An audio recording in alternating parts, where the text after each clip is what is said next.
All right, good morning, everyone. Thank you all for joining us. Jim, welcome. Glad to see you. Make it. Okay, let's get started. I call this meeting of the San Diego Chapter Sons of the American Revolution to order. Would you all please stand? I will, since our chapter chaplain is not with us today, I will read the invocation. Almighty God, we ask your blessing in this chapter of the Sons of the American Revolution, as our purpose is to promote sound learning, true patriotism, and to further all that is good in our community. So we will pray that you will strengthen our hands in all that we undertake, that we may serve our nation to your honor and glory. Amen. Amen. So, color guard, could you please advance the colors?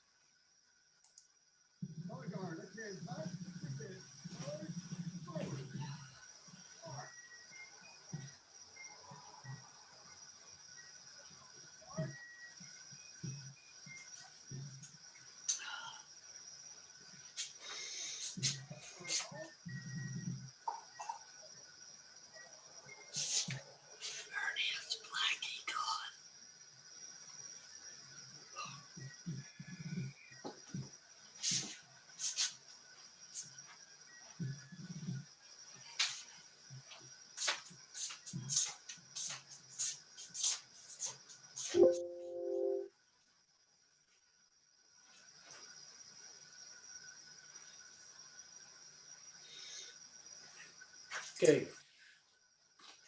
Mr. Hinshaw, would you please lead us in the Pledge of Allegiance?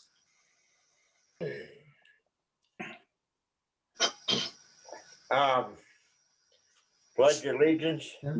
Please. To the flag of the United States of America, To the republic for which for which it it stands, stands, one one nation, nation, under under God, God, indivisible, with with liberty liberty and justice for for all. all.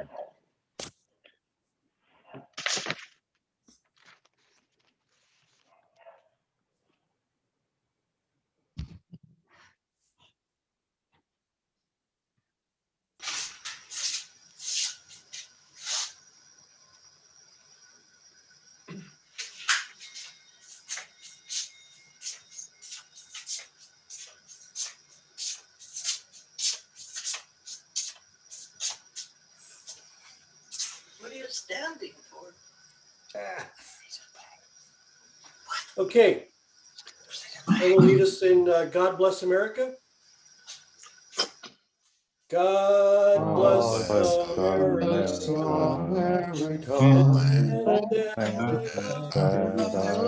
And beside her, And guide her the night with a light from above, from the from the mountains to the prairie, to the ocean, white with foam. white with foam. God bless America, My home. my home, sweet home.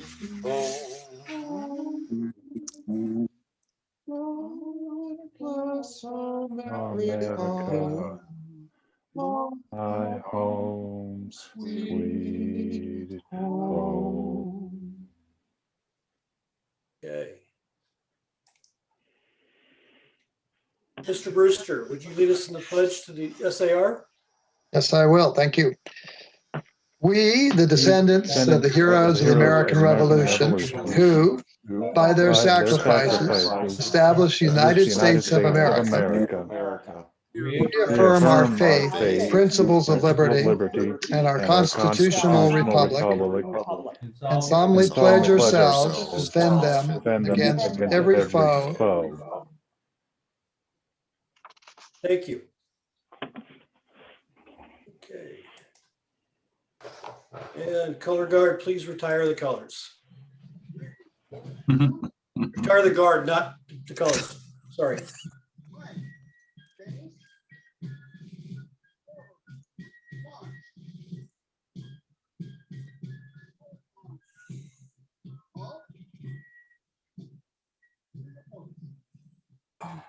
Please be seated.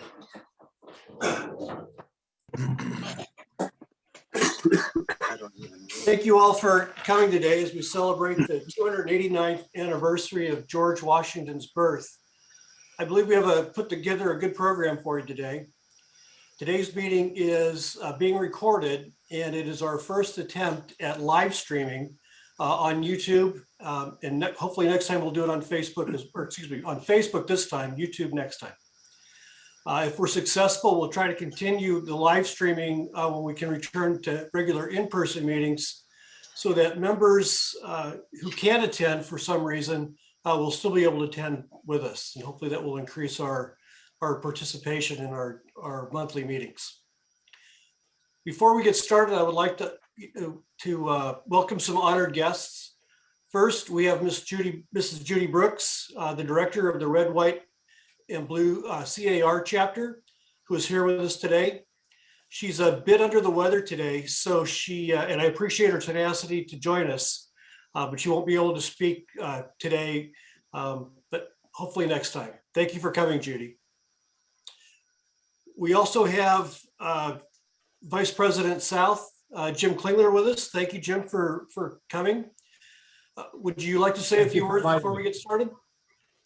Yes, thank you for inviting me, and thank you to all of you and all the members of the chapter for continuing to have your meetings. This is wonderful, and having the opening and the pledge. So keep up the great work, and thanks for honoring George Washington's birthday and this weekend, and it's a great commemoration.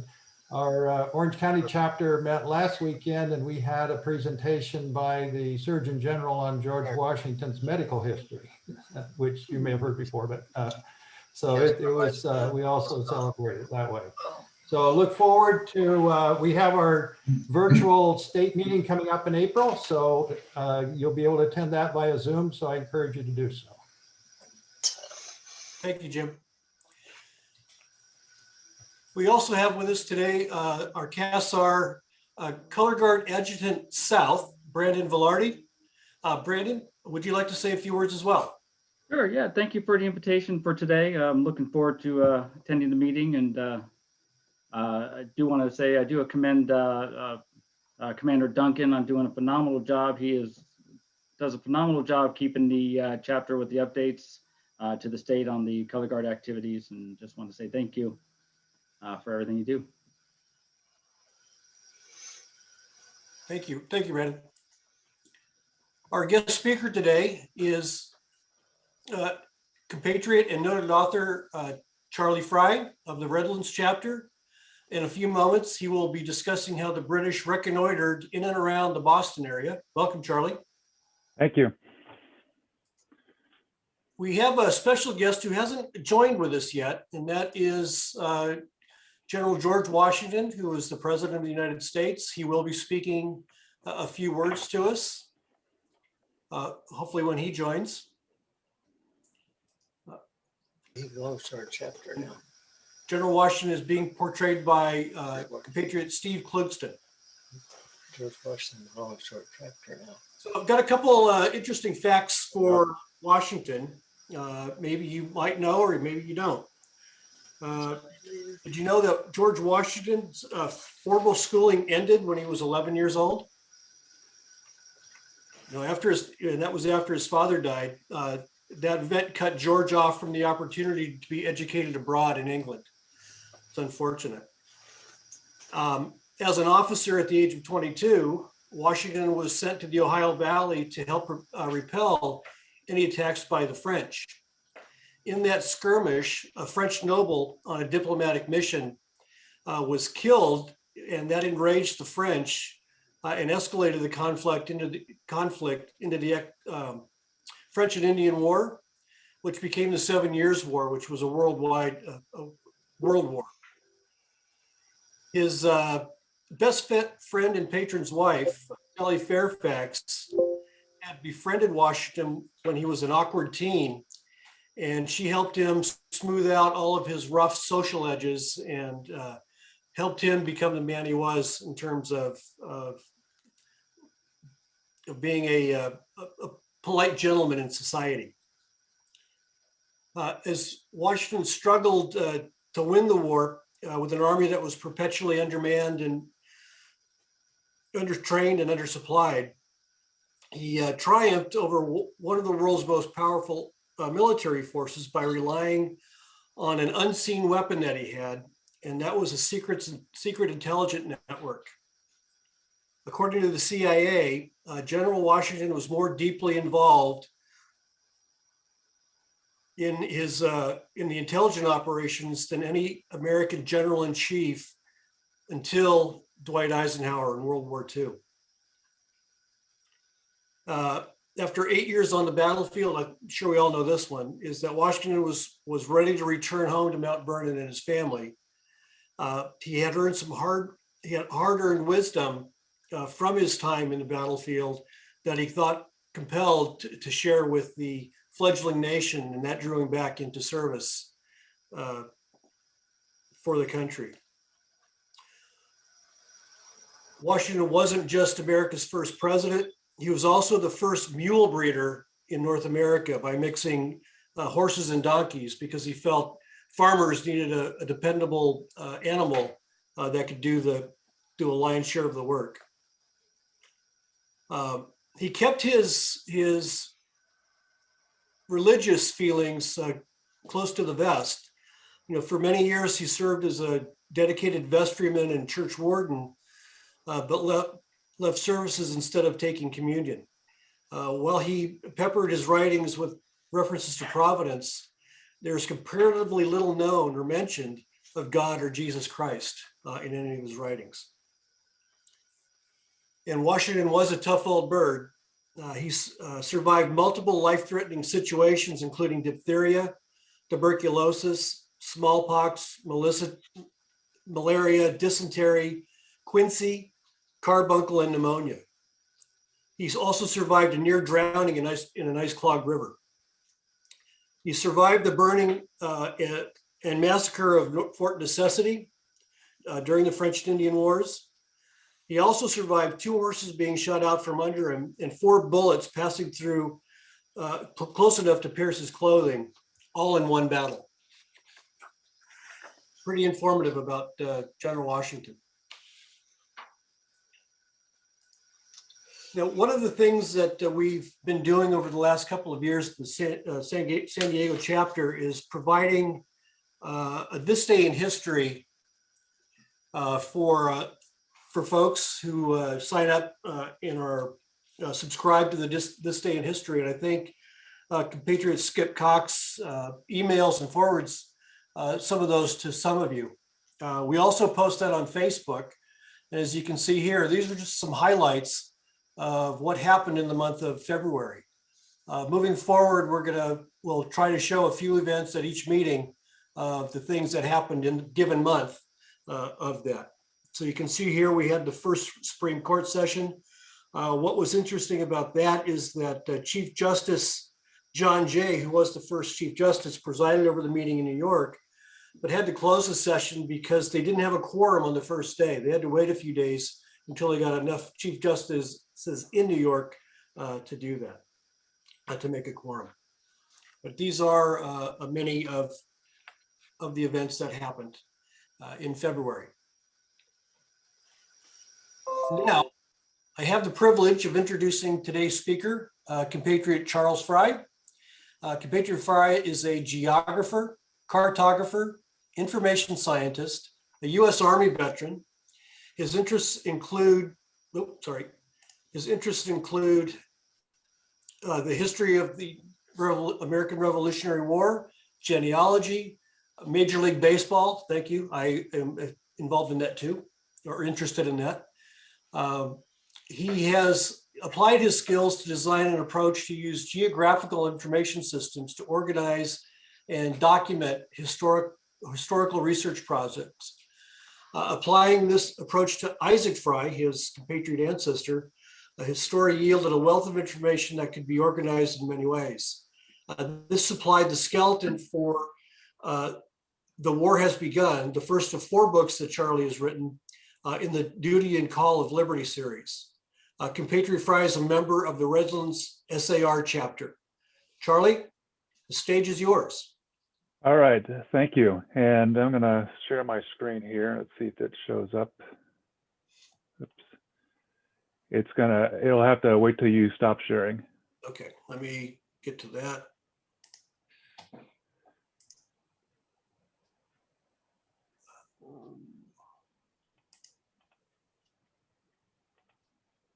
Okay, how do I stop sharing? Oh, at the very top, there should be a way to choose to stop. There it goes, or almost. Okay, You need to make Charlie a host in order for him to share his screen. how do I do that? You click on his name. Okay, In the make host. There we go. Yeah. You got it, Charlie? yeah, there we go. Okay. And there you should start to see my presentation. And let me switch to the display screen. All right. So this is a presentation because I'm a cartographer and I've been spending a lot of time over the years mapping colonial America from the standpoint of, the America that our ancestors all saw and knew about. I wanted to, before I even started writing my books, I wanted to be able to put my pencil on the map and trace where my ancestor had gone. And so I found, particularly through the Library of Congress, more than 100 maps that were produced at that time. And this is one of the examples in this title screen. And typically they have the major features like you'd expect, rivers and towns and sometimes political boundaries. And when I learned the story that I'm going to tell today, one of the things that immediately occurred to me, but I've never seen it written anywhere, was the British commanders in Boston in 1775 had no idea of what the interior of the United States, or particularly Massachusetts around Boston, looked like in terms of how to get from town to town in the sense of how you would be commanding a military unit to do this. And this was coming to a head as the start of 1775 occurred. And I have a diagram here just to set up, just how the British troops were occupying Boston. They were brought in as part of enforcing the various dictates through the king, that the things like the Intolerable Acts from the American perspective. And so the troops were there to enforce peace, and ultimately they shut down the port of Boston. And I've got a little diagram that I'd made years ago that showed what they were called the wards. And each one of these wards in Boston had at least one regiment of British troops quartered there. So, the way to think of this is that the city of Boston, which normally had about 20 to 25,000 people, had an additional 6,000 British troops forced into that situation. And at the same time, that was their charter, or their mission, was to keep the peace in Boston. And very rarely did they go inland. And this was the reason it became an issue, is that as the Americans began to organize through the Sons of Liberty and so on, and militias were beginning to take their martial skills more seriously, and this was all coming, that latter bit was coming at the direction of the First Continental Congress, which met in November of 1774. So there was, a great sense of increasing tensions, but for the British Army in Boston, this was a difficult thing to perceive, because they were only in Boston and they weren't seeing what was going on outside of Boston very often. This is just a little bit more on the British Army in Boston, and kind of backing up the points here. They got into the areas that you could see from Boston frequently enough, but once you got over the initial hills and ridges around Boston, they had very little experience at getting out into the countryside, and had relatively little knowledge of just how many people were out there. The British government had not done a census recently either, so the sense that how many people lived near Boston was not something they had a good grasp on. And from what I'm seeing in the earlier censuses to the town population estimates that occurred during the Revolutionary War, we were seeing double-digit growth over percentage growth over 10 years. So there were a lot more people in Massachusetts, in and around Massachusetts, that I think the British government just wasn't as aware of as they needed to be from the standpoint of planning operations and supporting their military with good intelligence. So Thomas Gage, who was who's pictured here as the British commander in Boston, and as things were coming to a head with respect to the colonists creating depots of military stores, he was aware that he needed to understand this and didn't have the intelligence necessary to do it. So by the middle to end of February, he issued a set of orders to Captain Browne and Ensign de Bernier of the British Army in Boston. And I've got this kind of sketched out here. This is the first paragraph from the orders that he sent. And he wanted them to go out into the counties of Suffolk and Worcester, which is where they were rumored to have these depots, and make a map of how to get to these places, to mark out the roads, the distances, where the towns were, the situation and nature of the country, and so on. He actually went a bit further than what's stated here. He was very specific, and he wanted them to sketch out the rivers, know the breadth and the depth of them. He wanted to know the heights on the hills so that he knew where you could scout ahead and when and where to send men to do that. He wanted in particular to know about any passes, because for armies on foot, a pass is a place to have an ambush, because you bottle up the army and now you only have to fight the soldiers in front rather than all of them. And then he also wanted to know more of the situation of the towns. So what was the sentiment? Were they generally pro-government, or were they against the government?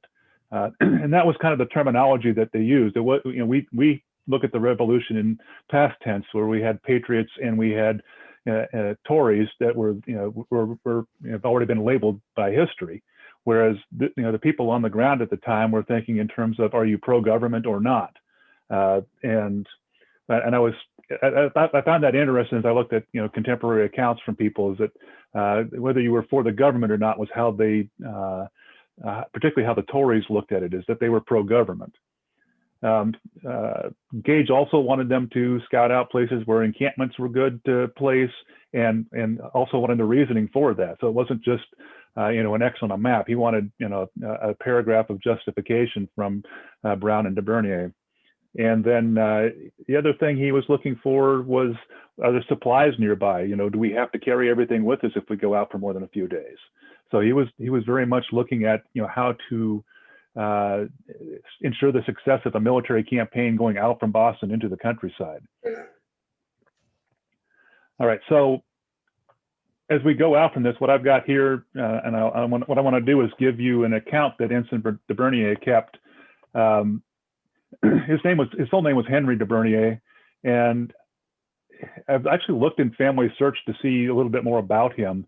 And the only one of that name would indicate that he was just 16 years old if this was the same person. Henry de Bernier is not a particularly common name, so the idea that there's more than one of them is, I think, unlikely. But at the same time, I'm not sure that he would have been this person, born in 1759 and therefore roughly 16 years old in 1775. But consider this, the idea that this is a person who's well enough educated to write and keep a thoughtful observation account. He may have been a little bit older in reality, depending on how well people have researched his history. But the gist of this is, and then I've got maps that I've made. So like I said earlier, I began mapping, what were the roads and situations like from getting from place to place. I was actually looking to see how my ancestor would likely have traveled.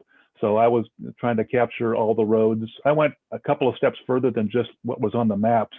My background, you might be seeing, is the reading room in Boston Public Library. And that room has one of the best collections of town histories in New England in the United States. And one of the things in the town histories are their economic layouts and costs for the roads that they built, and they describe the roads in detail. So while these look more like what you might have seen on a medium scale map, the fact that they're there is backing up from the idea that they are listed in these town histories as being paid for and constructed by this time. So there's, and so I'm showing a lot more here than what General Gage knew about. So what I wanted to do was take a look at each day in Captain Browne and Ensign de Bernier's journey, and give some of the highlights from the trip that de Bernier kept in his journal.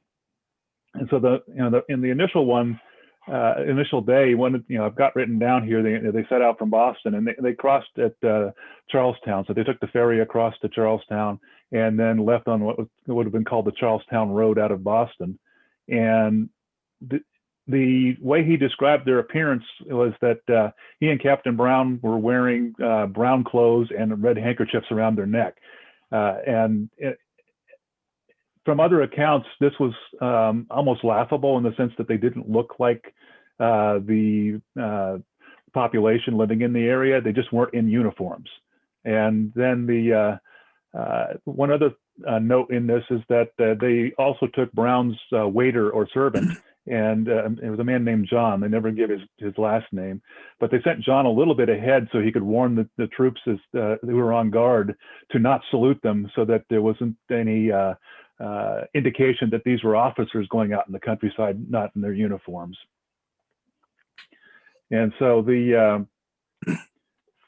I've got my notes here. I want to run through them, but so the idea was that they wanted to first go to Cambridge, and de Bernier described it as a pretty town where it's a college built of brick was constructed, and that the ground was entirely level.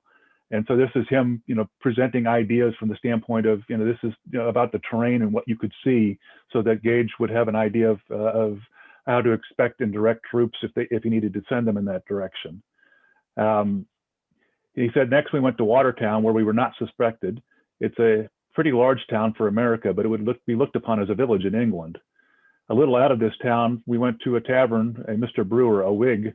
We called for dinner, which was brought by a black woman.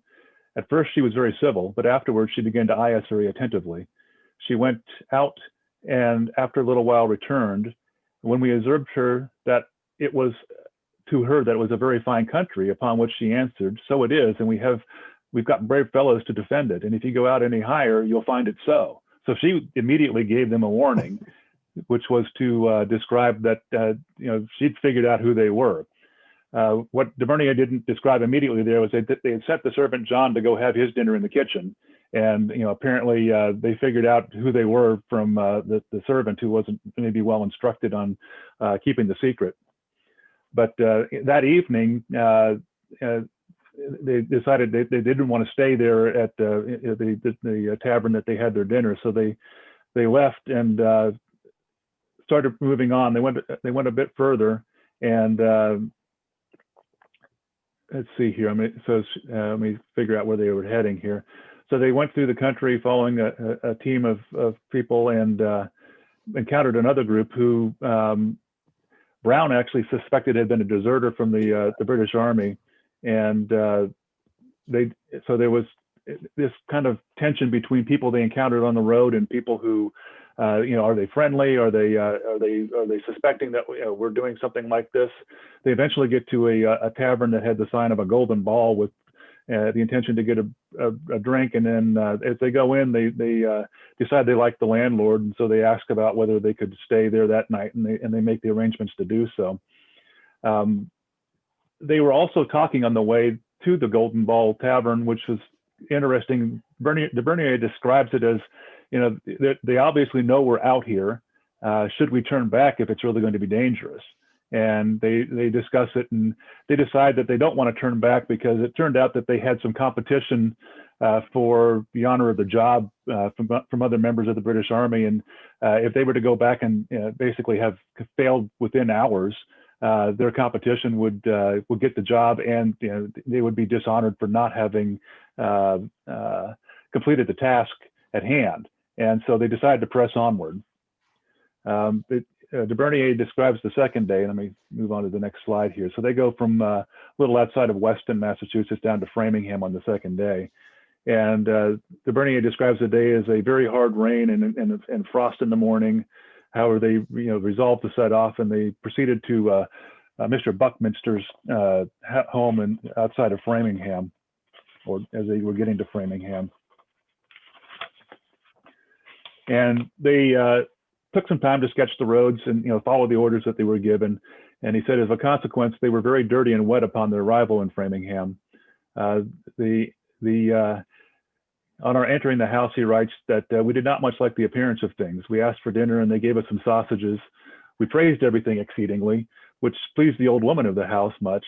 When we told them we intended on staying the night, they gave us a room to ourselves, which was what we wanted. And we felt pretty safe at that point. You didn't feel like the countryside was, roused against them, for instance. So they move on in the morning, and they decided to, because it was a fine day, they thought they could push all the way on to Worcester, which is their ultimate goal in this endeavor. He describes dining in the woods on some cured tongue and some brandy that they brought with them, which they acquired. I don't know if they acquired the brandy in Framingham or not, but from the proprietor, but because that was mentioned in some other sources. So they arrived at Worcester about 5 p.m, which would have been right around sundown or thereabout. And this is a Saturday now, and so they felt like the people didn't much notice them. Worcester at this time was a town of about 2,000 people.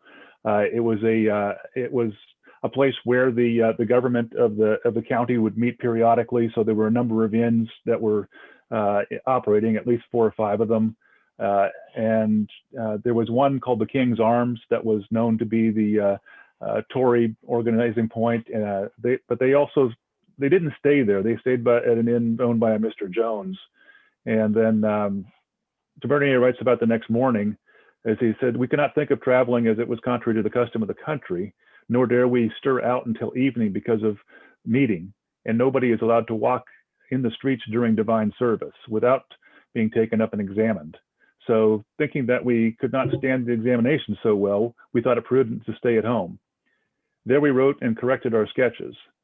The landlord was very attentive to us and on our asking, he what he could give us for breakfast, he told us tea or whatever we chose, and that was an open confession that he was, but for fear he might be imprudent, we did not tell him who we were, and though we were certain he knew it.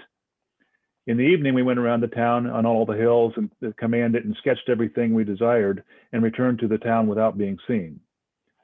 About 8 o'clock that evening, the landlord came in and told us there were 2 gentlemen who wanted to speak with us. We asked him who they were, and he said we would be safe in their company. We said that we did not doubt that, as we hoped the 2 gentlemen who had traveled merely to see the country and stretch their limbs, as we had just recently come from the sea and could not meet with anything else but civility, and we behaved ourselves properly. He told us he would come in again in a little time and perhaps we would change our minds. So he came back an hour and later, and the 2 gentlemen were gone, but he had begged us to let him. The language dances around verbs and subjects quite a bit more so than we do in our writing today. But he knew them to be officers of the British Army and friends of the government, and they were stationed at Petersham, and there was, they were there to deal with some of the rebels. I'm not sure if they believed that account. It didn't seem like they did. So they ended up staying the night and then set off in the morning, and they took a different route. But they did acquire some roast beef and brandy from this landlord, which was very necessary in the long march, as Tavernier put it. And they went through a pass 4 miles from Worcester and went unobserved by anyone until they got to Shrewsbury. And then, and you can see Shrewsbury is on the map here, just north and just really the next town up from Worcester, where they were overtaken by a horseman who Tavernier describes as examining us very attentively, especially me, whom he looked at from head to foot and wanted to know me, as if he wanted to know me again. So in other words, he'd been recognized, and then rode off pretty hard and took the Marlborough Road. So he was noting that the fellow went to Marlborough, and so they went back to, and what he says is that we took the Framingham Road again to be more perfect in it, and we thought it would be one that we could make use of. They arrived at Buckminster's Tavern again, where they'd stayed earlier, and he noted that a company of militia were exercising near the house, I thought this was interesting, partly because I took this account from the history of Framingham as it was published. And then I also had a unproven patriot ancestor by the name of William Haven, who was in the Framingham militia, who would have been there that night. And so I can somewhat imagine that these two ended up observing one of my ancestors practicing his militia drill. The way de Bernier describes it is that they came to the inn and they were able to observe out the window that the militia performed their feats before us, and we did not feel at ease seeing such a number so very near us. However, they did not know who we were and took little notice of us. After they were done with the exercise, one of the commanders spoke a very eloquent speech recommending patience, coolness, and bravery, for which they needed very much. Particularly told them that they would always conquer if they did not break, and recommended them to charge us coolly and wait for our fire, and everything else would succeed them. He also quoted Caesar and Pompey and Brigadier Generals Putnam and Ward and other such great men.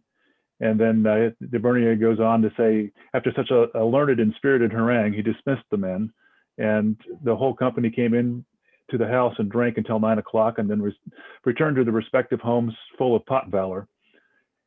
We slept there that night, and nobody in the house suspected us, which I thought was, it's an interesting side to this. Although the fact that they got all the way to Framingham was good for them. The horsemen, I found another account that went on to Marlborough, and they actually prepared what they called a hot welcome for them, should they have shown up to Marlborough at the wrong time that afternoon.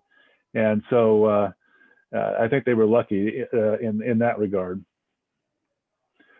So then they spent the next day looking at the roads in the area, and he said in the morning they set off for Weston, and they had a very agreeable day, having fine weather and a beautiful country to travel through.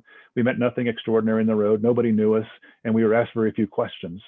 And upon our arrival at Mr. Jones' house, where they had a very welcome reception, and because he was a Tory, and they received several hints, though, from his family that they should not go any more into the country, as we had succeeded heretofore, and we were resolved to go to Sudbury, which was at the 3 Mile Stone. So they were going back through this area, and they wanted to go back to verify this northern route back to Marlborough. And so what they ended up deciding to do was they sent their servant off to Boston that next morning with their plans, so that they wouldn't be caught with those plans if there was risk going back in this other direction to do the rest of the mapping. So this is an example of the map. This is actually one that de Bernier made. This is a scan from the original that's in the Library of Congress, and this gives you some idea of what he was trying to accomplish in this. So he was doing exactly what he was asked to, although I've never seen too many notes on the rivers, but there are a number of notes that give you the distance. So 4.5 miles from the Little Cambridge Meeting House to Watertown. Most of the roads are noted with distances at some point. You can see this notation here, Brewers. So this is the location of the tavern where they first had their dinner. And he sketches all of these out. There's another, I call a topographic engineer with the British Army by the name of Thomas Hyde, and I'm dropping his last name. It'll come to me as I'm talking. But he did a lot of mapping for the British Army within Boston, and was quite good at the illustrations like what you see of the meeting houses here. And I suspect de Bernier got to spend some time with him. They were able to make similar looking maps. So de Bernier went on from not only doing this, he also then, based on the work like this, he led the commanders of the British forces on April 19th to the countryside as they were going towards Lexington and Concord, and he was in the battles that occurred thereafter. He also fought and survived the Battle of Breed's Hill.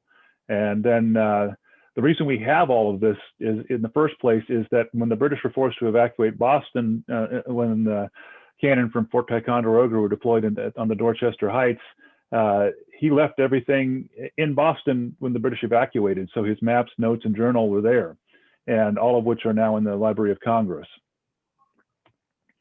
So what I was looking at was, well, I said when I started is that, well, what did or didn't they know? And I have a few examples of maps that would have been available to Thomas Gage at the time in 1774 and 5. And this is a map that was being made at the time, so the intelligence was there, but it doesn't have a lot of information. And by that idea here is that this map was published in 1776, which meant the information had to go back via ship to England, then be engraved on a copper plate. Most of these maps were done with copper plate engraving.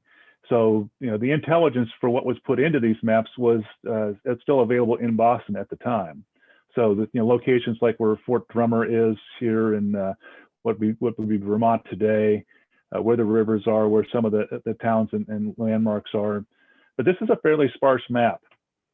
This is an example from the most recent map of the time that Gage would have had as a finished product. And you can see there's quite a bit more line work on this, more rivers, but the line work is predominantly town boundaries rather than roads. So there's not a good sense for how you would get to Reading or Andover, even though you can see where the towns are. You'd still just have this general sense of what direction you had to travel, not which roads to take. And if you didn't know the roads, that would become problematic from the standpoint of the Gage, the rivers and the passes that Gage was concerned about. And then because I was keeping track of which maps I was pulling information from, I was able to take the geographic information system that I made and only show the roads that appeared on maps. So you can see in this case, if we go all the way out to Worcester, the Worcester Road is going to show up. So here's Shrewsbury and here's Worcester, but even there, it's not fully connected. And what's ironic about that is that the route from Boston to Worcester going through Springfield and down to Hartford was a post road. And what that meant is that it was the best road in the colony at the time. It was the widest and could handle the most traffic. And even that doesn't show up well on the maps that were predominantly produced by the British Army. And so this post road is from Westboro all the way down to Worcester would have been the best road. And ultimately Gage had figured that out from de Bernier's work. But if we go forward, this is the number of roads that are available if they'd known about them. I'm going to go back and forth just so you can get a sense for how much more information was available from the standpoint of if you had a good sense for the lay of the land by living on it, you'd know about all these roads and you'd know which were the best ones to take to get from place to place. So I have some other recommended reading. This is a book by a historian that lives in Boston and has been, he publishes a blog called the Boston 1775, where I think he's on 11 or 12 consecutive years where every day he has published something on Boston in 1775. He leads a lot of the interpretive tours to the city, so he's very well known there and gives a number of presentations. But he in particular was looking at this idea of the road to Concord, which was how did all these cannon and munitions end up in the depot is kind of a big word to describe what was going on, but he gets into what was effectively the arms race to secure the cannon that were available in New England and Massachusetts at the time. And he also describes Browne and de Bernier's journey in this context. And then I don't talk about too much about Browne and de Bernier, but there was they factor in as part of the backstory for why people are doing what they are in my books. My first book deals with essentially the first 2 years of the Revolutionary War and includes my ancestor got into Boston a day after the battles and was late more because he was from New Hampshire and not nearby. But from there, he was able to participate in the siege of Boston and would have been aware of most of these stories. And then in the second book, gets into the Burgoyne campaign and Valley Forge. And here are some of the sources. I'm glad the meeting's being recorded because I'm also happy to share the PowerPoint, but it is for all the images, it's about 27 megabytes and doesn't transfer perfectly easily to everybody via email or up into Zoom so easily, but I'm happy to share the presentation. I have one other source on here. It's this Neil Stout article. It was done in 1972 for the American Heritage magazine. And he goes quite a bit further into the other side of how things were perceived for Browne and de Bernier going out into the countryside.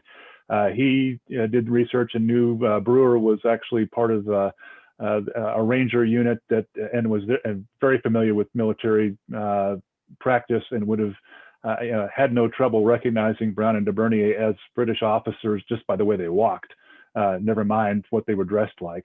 And so he was very much aware of what was going on.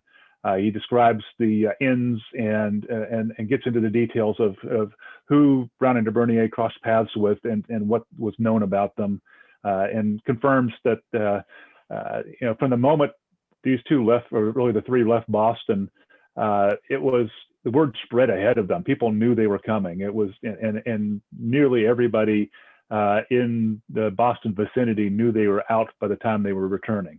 And so this, it's at one level, it's kind of remarkable they were as successful as they were, and at another level that they didn't get caught in what they were trying to do. And de Bernier's map is online. I've got the link there, so if anybody's interested in seeing the details of that, that's also available.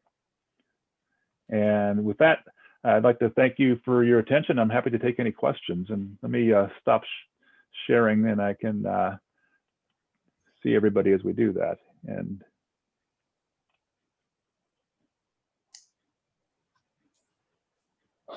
Charlie, that was great. Thank you. I have a question for you. Mhm. In your bio, it mentions Patriot Isaac Frye. Is he one of your ancestors? yes, he's my Patriot ancestor, and essentially the details in the story was that when I first started understanding that this would be the case, the family only knew he'd fought at Breed's Hill, and what the quote he gave his wife when he left was, "The war has begun. I must be going," and that was it. That was the length of the family history on him. And it turned out there were lots of records, and he served literally from the first day of the war to being in the last unit disbanded in 1784, was the American Regiment of Foot. Wow. Very good. Charlie, I have a question, Charlie. You mentioned the post road. Why wouldn't they just take the post road? Why were they going off on these side roads down into the countryside? My suspicion is they didn't know where the post road was. I mean, it should have been relatively easy once you're out of Boston, either on the Charlestown Road or once you get to Cambridge to pick the biggest road leaving town, but you have to find it. And then as you get to each of these successive towns, you're going into an area where you get into a cluster of buildings, and you have to figure out which road is actually the post road leading out. So, and unless you're seeing a lot of traffic, which is probably not very likely, you might not be certain of that. But I think too that the post road was generally wider. I mean, it was the sort of road that you should have had, the idea of two wagons passing by one another, versus most of the other roads were single lane.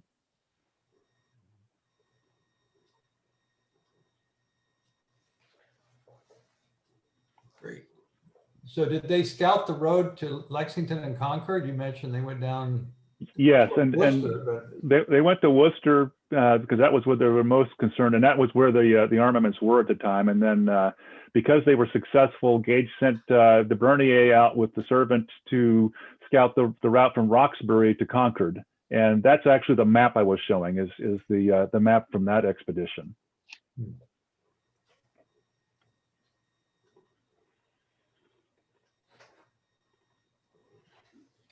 Any more questions for Charlie?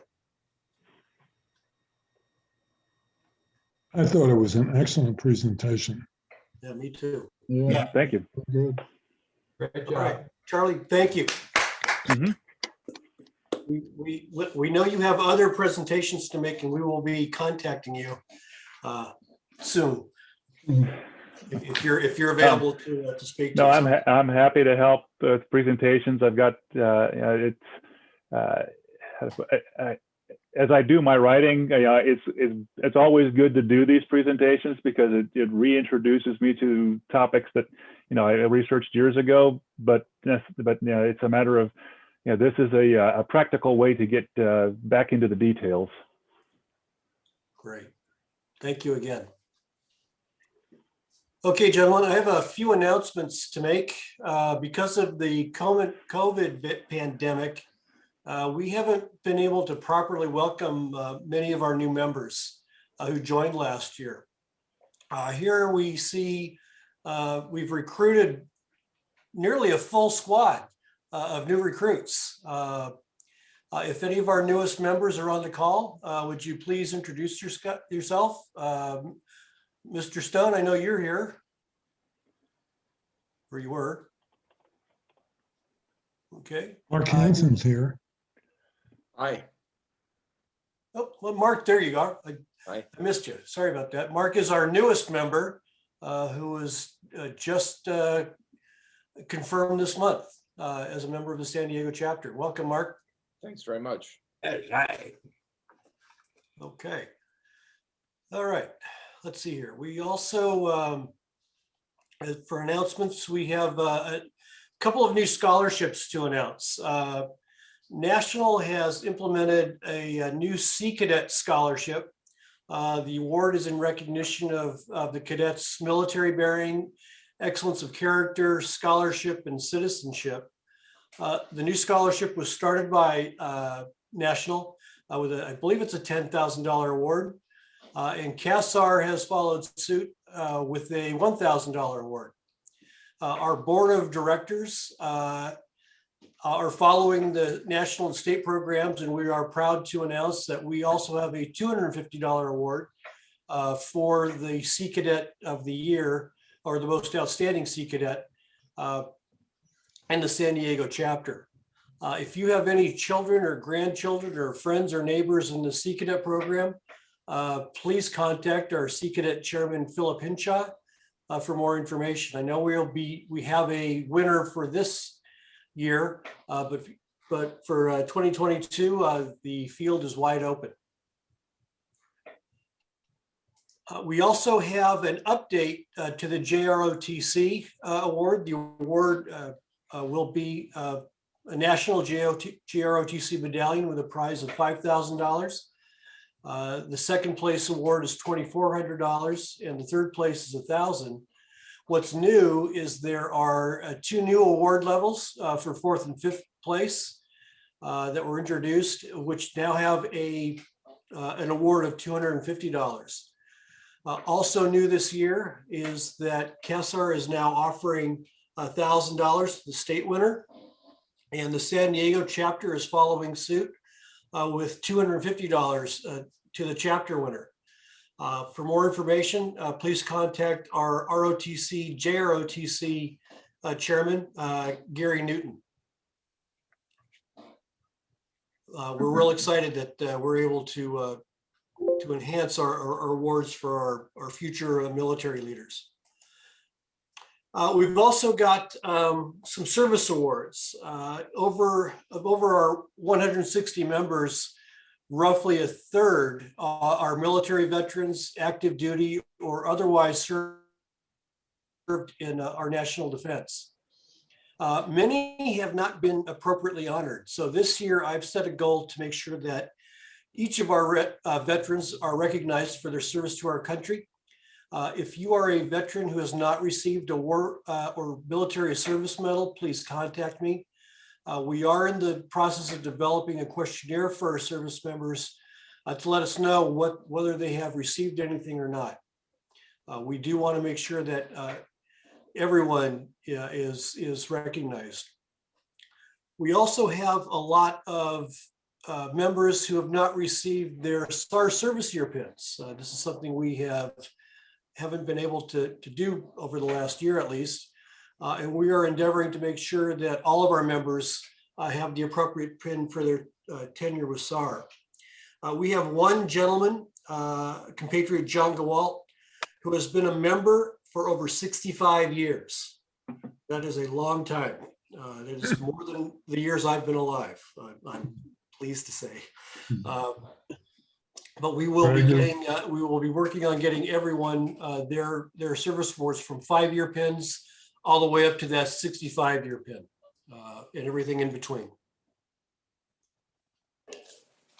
Okay, Even with COVID, we have a couple of upcoming events that you may be interested in.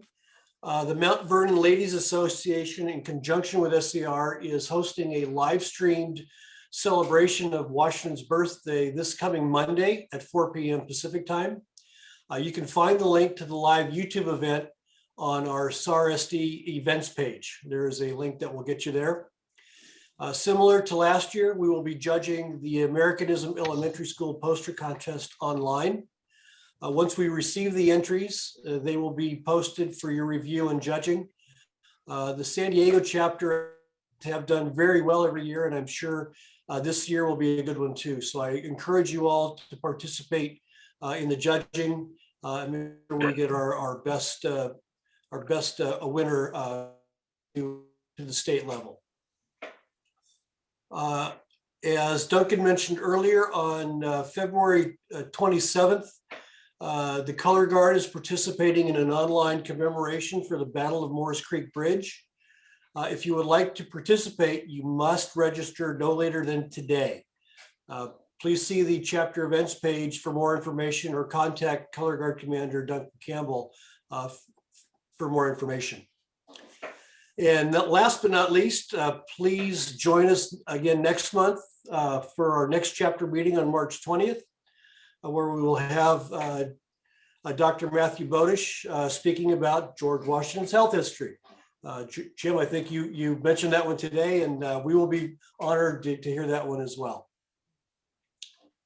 So without further ado, that is the end of today's meeting. Since our Reverend DeLong is not here with us, I will read the benediction for us. The peace of God, which passes all understanding, keep your hearts and minds in the knowledge and the love of God, and the blessings of God Almighty amongst you, and remain with you always. Amen.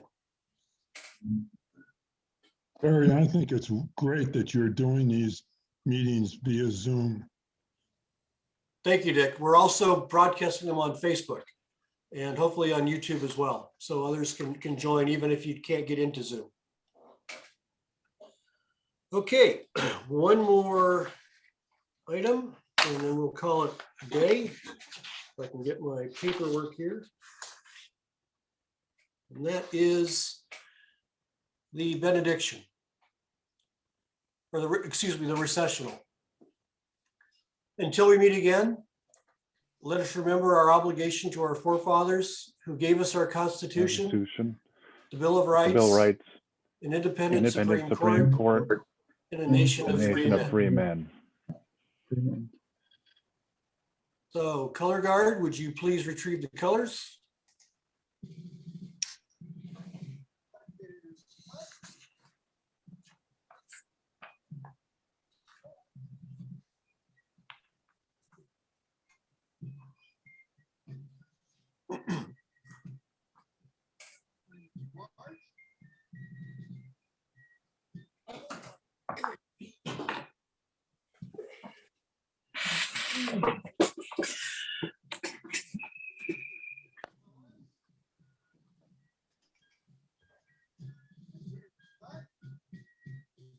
That's what you do, you know.